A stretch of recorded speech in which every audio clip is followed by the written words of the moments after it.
oui bien sûr gën a jege gën a yey am na loo xam ne du ma fa bëgg a waxee waaye yaa ma gën a xam fa may waxee waaye boo ñëwee ba jonub tey ji li ma bëgg mooy APR benn groupe la xam nga mën nga ko tudd non c'est un parti politique xaaral ma ñëw rek benn groupe la c'est pas un groupe c'est un parti politique xaaral ma pare jëwrin ah non baal ma waaye itam su ma waay déglu ma rek par APR benn groupe la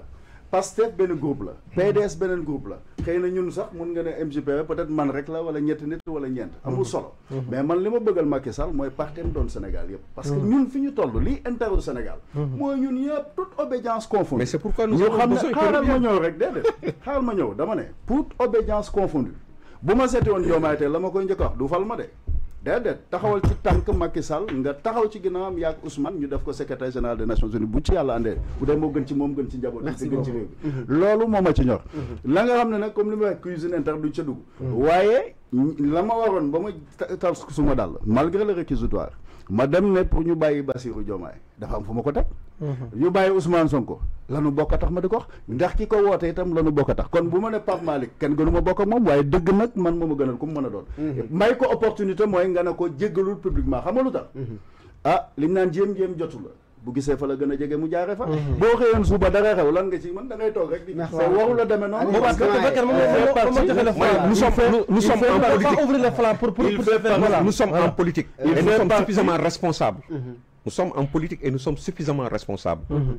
nous c'est pas nous glaner ay ñu jàpp la wala ñu nangam moom moo ñuy ce qui nous fait reculer politiquement nous savons que effectivement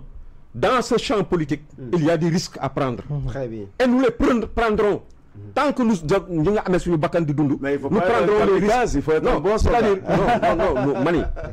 être un bon soldat c'est être courageux c'est avoir le courage de ses idées c'est de ne pas craindre la prison très bien craindre la prison c'est de la lâcheté non c'est pas craindre la prison mais la manière xam nga dem prison te defoo dara defoo lu dul yow da sa kàddu nga génne xoolal tey Badara Gadiaga est en prison non waxuñu Badara il n'a donné que son point de vue sur une question Badara dama taxaw Abdou Nguer est en prison et waxul fa woon ne dara pas à place il n'a rien fait et pourtant ma nga fa ñun ñoo ko gën déedéet non c'est différent aujourd'hui xoolal de toute façon ce qui est clair et certain mooy que ni c'est pas en fait la parole de certaines personnes moom mooy nekk loo xam ne qui pèse sur la balance xam nga lan mooy peser sur la balance la faute bu nga xam ne ci yoonu Sénégal daf ko tere te ñun par rapport à cette question on est peinard lu ñu xam nañu lu ñu def xam nañu suñu wóolu nañu ñi nga xam ne ñoom ñooy saytu suñu maanaam lépp lu jëm ci yoon ak yelleefu doomu aadama donc danañ xool ba xam lan moo ci am rien du tout il n'y aura rien man moom li ma wax c'est clair xam nga comme li ma lay wax souvent xam nga Baye Fall bu ñemee ci bàmmeel malaaka tiim ko mu yaakaar sëñ Bamba du ndékki déedéet bu doon loolu ñu rajaxe déedéet du loolu mais dafa am lu mu war a def ak lu mu war a wax te li may bañ mooy ku ma yey kon du ma nangu itam boo dee suma waay ku la yey man bu ma waxoon fii ma juum ci waxin wala nga dégg ko neneen comme jëwriñ léegi dama ko ne baal maaq ndax moo gën a yomb li ma wax na nga xam nga bu boobaa lu la waaye mën a tee tuumal yow quand même def nga autocritique déglu peut-être c'est même pas ton point de vue mais parce que am na ñu la ko wax mon ami nga jël ko au-delà du sac Bachir Fofana taxaw na fii wax ne Assemblée nationale oto yi diw moom moo gagné marché bi avant ñu koy convoqué mu taxaw ci média wax ni dama juumoon teewul mu jàpp ko dugal ko ci kaso bi mais c'est un peu différent parce que boo ne marché c'est trop spécifique mais ça n'a rien à voir merci dans ce que je dis daal mooy on peut avancer un peu sur les voilà nous sommes de bonne foi Pape Malick buñ ko jàppoon tey man maa fay njëkk bu mu génn xam nga lu tax du c'est pas parce qu'il n'a pas fauté bu doon man itam ñu jàpp ma damay gëm na moom moo fa ñun de on est solidaire avec à l'opposition non waxi loolu da ngay déglu rek dafa mel ni ba may dem ci Ousmane Sonko wala Diomaye du kii moo tooñ ak kaa fi may waxee dama ne damay bañ bu ma amee suma nit damay bañ ku la yeey man bu ma fi waxoon wax juñ jàpp ne du noonu wala nit dégg ko ne ma Baye Fall li nga wax tey nanga ma ki naan j'ai suffisamment c'est ça le courage ne lii ma wax jubluwuma ci lii laa ci jublu kum ñu naqee wala nangam ñu baalante ak ngeen baal maak nangam ak nangam réew mi ñoo ko bokk parce que les jeunes quand même représentent l'espoir de ce pays là merci beaucoup on n'a pas le droit de se faire harakiri par rapport ak débat sur la dette cachée gannaaw FMI ñoom seen secrétaire général bi bi mu génnee bi le passé moom wax une dette dissimulée tey collectif des amis de Macky Sall daanaka ñoom itam riposté nañ si yëf yi parce que indi nañ si ay leeral jàpp que ne loolu ñu naan dette cachée nekk endettement boo xamante ni ay entreprise parapublique la muy ay Petrosen Senelec Sogipa ainsi de suite mu mel ne coowal koppar ak dette cachée bi tout ça jeexagul Sénégal ba léegi ban regard nga si am ak aussi su fekkoon ne am na loo siy gëm si ban côté lay doon parce que version yi bëri na si man moom FMI moom gëmuma leen moom moom jarul débat FMI moom mënu ma leen gëm FMI déedéet FMI seen intérêt la ñuy topp FMI ñoom bëgguñ jamono yi surtout en Sénégal boo xamante ne on parle de pétrole de gaz FMI normalement si le pays est bien gouverné vraiment économiquement soo gëmul FMI égal gëmoo les propos de Ousmane Sonko par rapport ak révélation yi mu defoon wala non Ousmane Sonko dafa ne dette bi dañ ko xam ne dissimulé falsification y a beaucoup de mots yoo xamante wax nañ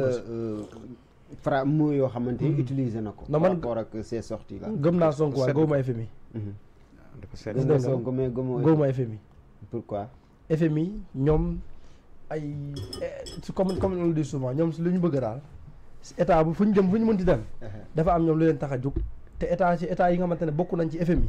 FMI amu ci benn intérêt benn état di ci génn nguur bu ñëw xanaa FMI bi moo waxoon fii ni félicité woon fi Macky Sall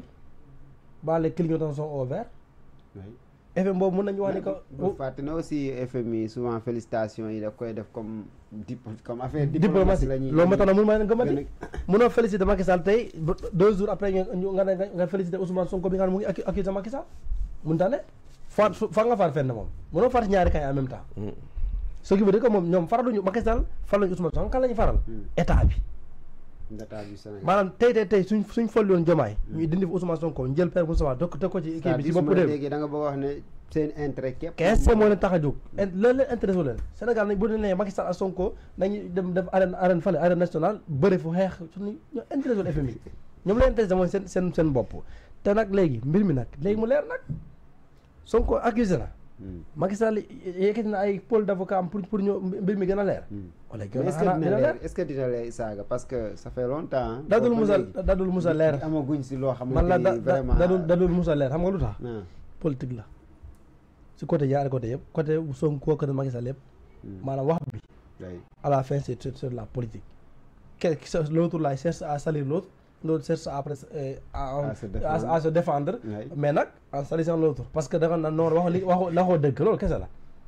Sonko a accusé Macky Sall d'avoir falsifié des chiffres entre autres dette cachée tout ça waaye dëgg si ñenn nañ itam ñoo xamante ne wax nañ ko non la dette parce que il faut bien écouter les propos de Macky Sall lu mu wax si dette cachée bi nee la dette cachée il n'est pas possible de cacher la dette par définition